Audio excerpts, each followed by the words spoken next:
Our film starts with a vampire giving his life story and explaining how miserable he is being a vampire, as we see him mixing some type of potion up. We then see that he's experimenting on vampires, and if whatever the stuff he is using works, he plans on ruling over humans. He then gives the concoction to the vampire, exposes it to sunlight, and it burns. I guess we now know what he's trying to do. Fast forward to the present, and we see he now lives in Las Vegas. We're next shown a couple camping in the desert. Do people actually do that? Anyway, the girl hears a scream, and as they stereotypically do in horror movies, she wakes up her boyfriend Derek and tells him to go find out what it is because horror movie women hate their boyfriends and want them to die. He is finally convinced to go see as the screaming gets louder and they witness a bunch of vampires being burned by the sun. They claim they have to do something about it. In the limo, the vampire from the beginning goes on a long rant to a doctor on how he just wants to go into the sun and how he's getting impatient and gives the doctor 1 week to fix the problem. We next see a bunch of young people. A guy named Jason is stuck being nagged by his girlfriend about their wedding while their friends are outside waiting. By the way, it feels weird seeing Frank Cullen and Brandin Rackley in a film where they say more than 3 words without taking their clothes off.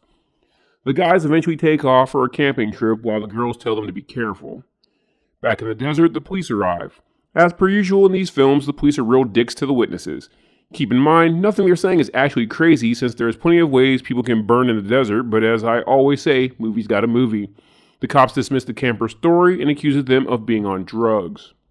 After a scene where the vampire, whose name is Sylvian, has a conversation with who I guess is his publicist or campaign manager about making public appearances that ends with us finding out that the manager has a thing for being bitten by female vampires, we head back to our guys who are now telling Jason they're not really going camping, they're going to Vegas, but they kept it from him so that he wouldn't tell his fiancée Rachel. We then get a throwaway scene of the cops saying cop things, leading to them deciding to go door to door looking for doctors who use needles. It's okay though, only 22 use this specific brand. This leads to the female officer knocking on the door of the doctor who is working on the vampire immunity light vaccine, Dr. Van Helm. The detective asks a bunch of questions, but Van Helm gives vague to no answers to them and then leaves. Sylvian shows up to a blood bank and takes some O-negative, then flies away. Meanwhile, the guys in Vegas hire a stripper who happens to also be the vampire who bit the manager earlier. After the dance, she gives the guys a card for a place called Devil's Dawn if they want to see her again. Jason agrees to go, but says he wants to prove to himself he can resist temptation, basically. Back at the police station, all the stuff the camper said are confirmed with the help of the video of Sylvian showing up to the blood lab. The cop with the bow tie says he knows who to talk to. Back with the guys, they show up to the Devil's Dawn, which is a strip club. The cops head to a mechanic who tells them they're dealing with vampires. Pretty sure that should have been obvious by now. At the facility, Sylvian brings Dr. Cleavage her O-negative blood, but she says she needs more. He gives her licorice instead. The guys all end up going to the back with various dancers, but we then see their girlfriends put a GPS tracker on them and follow them there. When they aren't let in because they don't have the password, the brunette Nikki comes up with a plan to get in. That plan is to just go to the back door and tell some guy smoking they work there. Brilliant. Meanwhile, the mechanic gives the cops some vampire hunting weapons and tells them to head to the Devil's Dawn. But they don't know where it is. Back with the guys, the bigger one Dino is bitten. His screams and alarms Jason. Dino's girlfriend Nikki shows up thinking he's sleeping with the vampire, but is surprised to see her feeding on him when she removes the blanket. She is then bitten as well. The dancer on Jason goes to bite him, but he pushes her off and sticks her through the heart. Looking for Dino and Eddie, he eventually stakes the vampire who bit Dino after she attacks him. He escapes but then freaks when he sees Nikki's car. The strip club manager then tells Sylvian he needs to get there. At the home of the female cop O'Hara, she places the remains of the vampires down next to some garlic and it begins reacting. Meanwhile, the vampires are holding Rachel hostage and we see that Nikki is now a vampire as well. Sylvian calls Jason and tells him he has to either go back to the club or Rachel dies.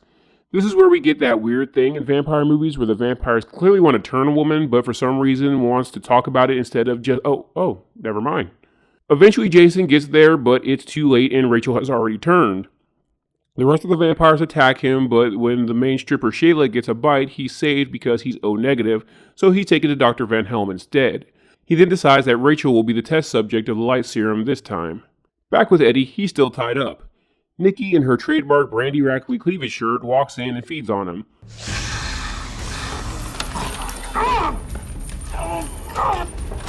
Then they bring Rachel in, who refuses to feed despite Nikki egging her on. After a throwaway scene of the strip club bouncer killing 2 people who saw him burying bodies, we get more cop scenes where the cops basically get the plot explained to them by the lab guy about the vampire experiments. They then do some investigation, which includes Detective O'Hare using her cleavage to try to get government clearance, which works. So basically this is a Fred Owen Ray film but without the nudity. Sylvian is told that his big public appearance party has been planned. We finally find out that his big plan is politics, and he plans on being the first vampire governor and president. Oh, and we find out that the other guy is his campaign manager, and his name is Renfield. Back with Dr. Cleavage, she tells Jason she succeeded but no longer needs him. Before she can drug him, the police show up. She doesn't cooperate and demands they get a warrant. When the cops go to walk away, they hear Jason rustling around. When they barge in and find him, the cops go after the doctor, but Shayla comes in and saves her, but demands the serum. When she doesn't give it to her, Shayla kills the doctor by throwing her against an electric fence. Detective O'Hare then shoots her with garlic-tipped bullets and she disappears. Shayla goes back and tells Sylvian what happened. Sylvian tells the bouncer Milo to get some girls and head down to ransack the police station, but Shayla tells Sylvian she has a better plan. At the police station, Jason can't remember anything, so they hypnotize him into remembering everything that happened. The cops then raid Devil's Dawn, but it's empty. We then see that Shayla has some cop under her control who gets the serum for her. When the cop says he no longer wants anything to do with her, she shoots him. Outside Sylvian's home, he has Rachel tied up and gives her the serum. Rachel uses, I guess, vampire ESP to let Jason know where she is. Jason then tells the cops that Sylvian is the guy, and they of course don't believe him, completely ignoring they've seen a figure that looks exactly like him earlier committing the blood bank crime. Jason then goes into the bathroom, drinks a vial of Sylvian's blood he found in the lab, and flies away to find Rachel. Meanwhile, we see that Rachel does not burn in the sunlight, meaning the serum worked. Sylvian then takes the serum himself and heads outside. Jason then arrives, and he and Sylvian have their end-film brawl. When the police show up, Sylvian tries to fly away, but Jason goes up after him. Jason brings Sylvian down and stakes him in the heart. The film ends with Jason and Rachel making out, with Rachel now cured of her vampirism. Well, actually, I'm not sure if she would be or not.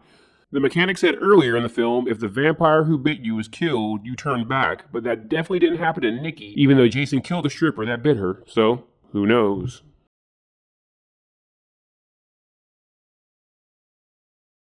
Thanks for watching. If you like these recaps, please leave a like and subscribe and hit the bell icon to know every time I update. There is now an option to be a channel member where you'll get access to exclusive recaps from late night vampire catalogs like Showtime, Cinemax After Dark, USA Up All Night, and much more. If you want to help my channel grow, please check out my Patreon, where members can get exclusive content that can't be uploaded on YouTube, along with download options. Link is in the description.